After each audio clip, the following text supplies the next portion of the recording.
Hello everyone. In this video, we'll talk about how to use the strategy tester in TradingView in 2026. Let's get started. First, add the strategy you want to test to your chart. Once the strategy is loaded, the strategy tester panel at the bottom will open automatically. If it doesn't, you can open it manually by clicking on it in the lower section.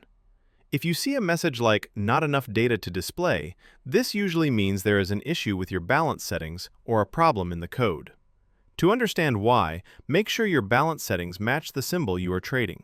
For example, this symbol requires a minimum of one contract, so your default order size, capital, and margin settings must be adjusted accordingly. If there is still no data after fixing the balance settings, you may need to review your strategy code again. As you can see, the tester is now working and the results are available. Here, you can view your strategy's historical profit and the equity curve.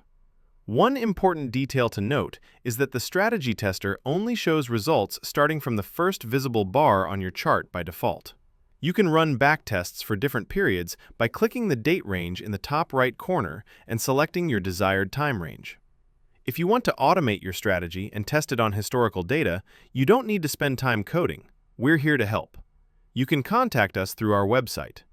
If you explore the tester further, you'll find many important metrics beyond just P&L.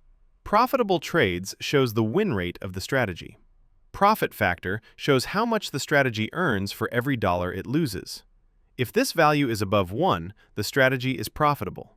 Maximum drawdown shows the largest loss the strategy experienced during the test period. In the equity chart, the green areas represent run-up and the red areas represent drawdown. If you enable the buy and hold option, it shows the profit you would have made by buying at the start of the test period and holding until the end. However, instead of focusing only on this result, I recommend checking the benchmark section in the Performance tab. This allows you to compare maximum profit and maximum drawdown levels as well.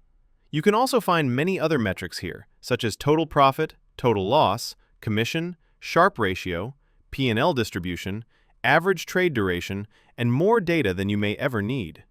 In the List of Trades tab, you can see each trade's entry and exit dates, prices, position size, P&L, the maximum profit and drawdown reached during that trade. To make your tests more realistic and closer to your own broker conditions, you can set commission and slippage values in the settings.